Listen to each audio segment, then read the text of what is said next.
students, and welcome to this week's math lesson. Let's go ahead and take out your math notebooks, turn to a clean sheet, naming today's date. Let's go ahead and review our objective today. So go ahead and copy down, I could solve real-world and mathematical problems using Pythagorean Theorem. So again, Pythagorean Theorem is once again a squared plus b squared equals c squared. Now, the problem that I have on the board here is I have a cube. And your question is probably, Mr. Campbell, what does this cube have to deal with Pythagorean Theorem? And the question is this. As you notice here, what I want you to draw in your notebooks is this cube. Notice I've drawn a diagonal line in this cube. And I want to figure out the value of this diagonal line. What am I going to need to do to figure this out? Well, what if I were to tell you Pythagorean Theorem can solve all my problems? You'd have thought I'd be crazy. But actually, you can.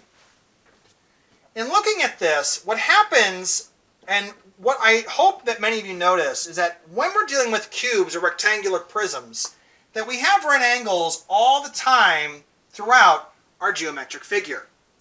When I cut this in half, almost like a piece of cake, it turns into a right triangle. This right here is a right triangle. Why? Because it has a right angle. But the problem is we don't know what we're going to need to do to figure out this value. So, if I were to, let's say, this bottom part here,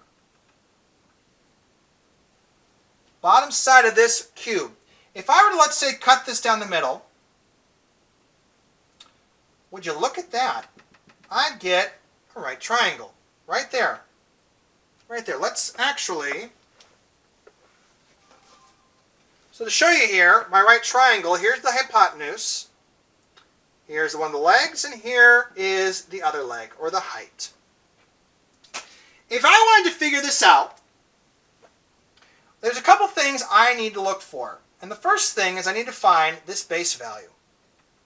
This base value, however, because I cut this base into a triangle, or a right triangle, I already have two legs, 5 and 5.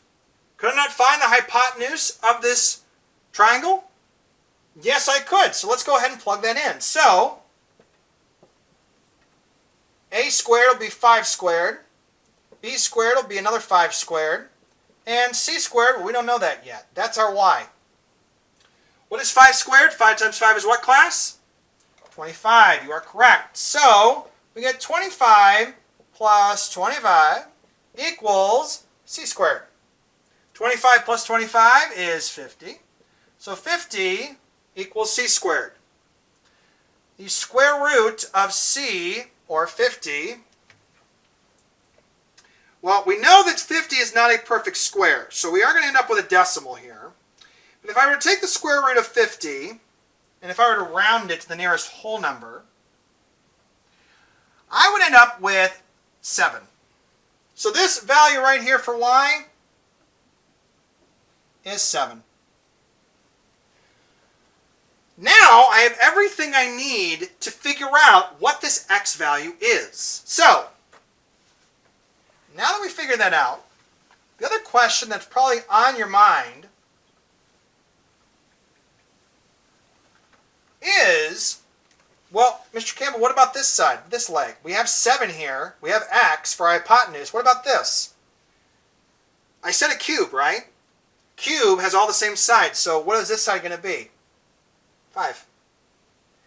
So looking here, a squared we can plug in be 7, b squared be 5 squared, and c, well, we don't know that. We can just put it as x squared. 7 squared would give me, 7 times 7 is 49. 5 squared will give me 5 times 5, which is 25, equals x squared. 49 plus 25 is, anyone? Anyone? 74. So once again, we are not going to get a perfect square. In order to get that square root off, we have to then take the square root. So, taking the square root of 74 will give me 8.6 if we round it to the nearest whole number, x equals 9. So our hypotenuse of this cube would be 9. Let's look at another one, shall we? And let's go through the steps one more time and what I'm asking for this lesson. So let's go ahead and change the values.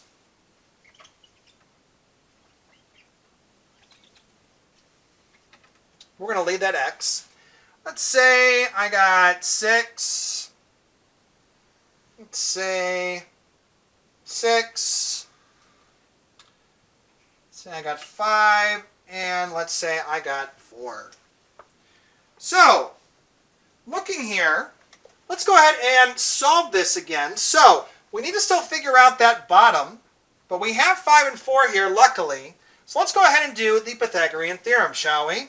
So, 5 squared plus 4 squared equals our c squared. 5 squared is going to give me, 5 times 5 is 25. What is 4 squared? 4 times 4 is 16 equals c squared. So 25 plus 16 will give me 41. So 41 equals c squared. And again, if I take the square root of 41, to figure out my bottom here, looking here, c would give me, rounding it, would give me a value of 6. So, in doing so, now that we found our base leg here, let's find that hypotenuse again. So now we have 6 and 6. So, 6 squared plus 6 squared equals x squared. So, 6 squared is going to be 6 times 6, which is 36. Plus, what's 6 squared again? 36. Very good. 36 plus 36 will give me a value of 72. 72 equals x squared. Now, taking the square root,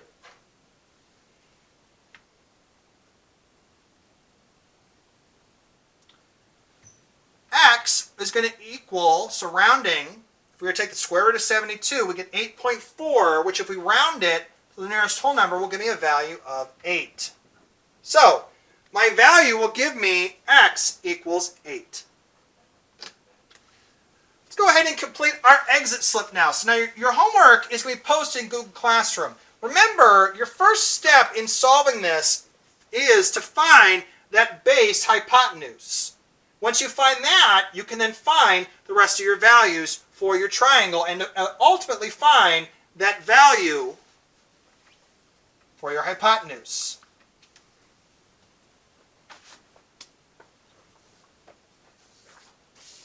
So, let's say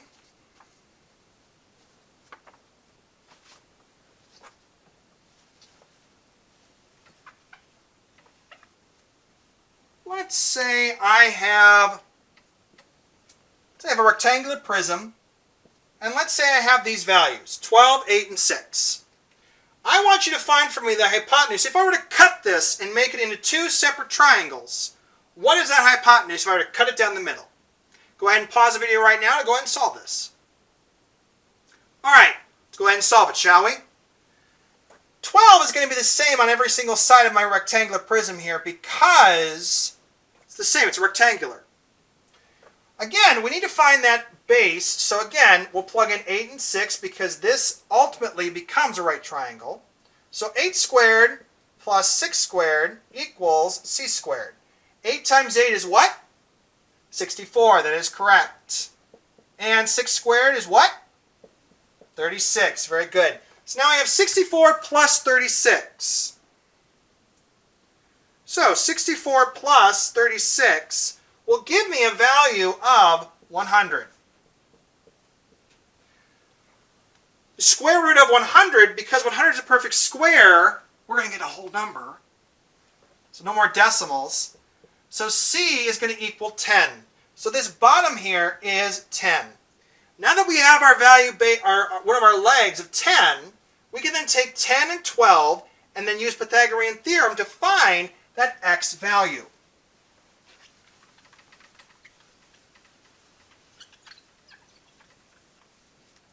So, in doing so now, let's do it again. This time using 10 squared plus 12 squared equals c squared. 10 squared is what? 100. And 12 squared, 12 times 12 is what, class? 144. Very good. So 100 plus 144 will give me 244. And that equals c squared. If we take the square root,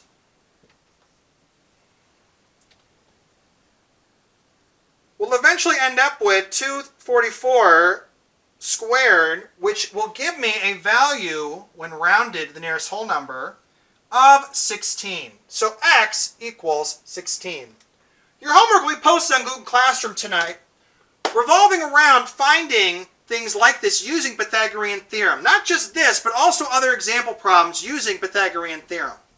Join me next time when we'll be delving into cube roots and looking at other forms of using square root function. Thanks so much.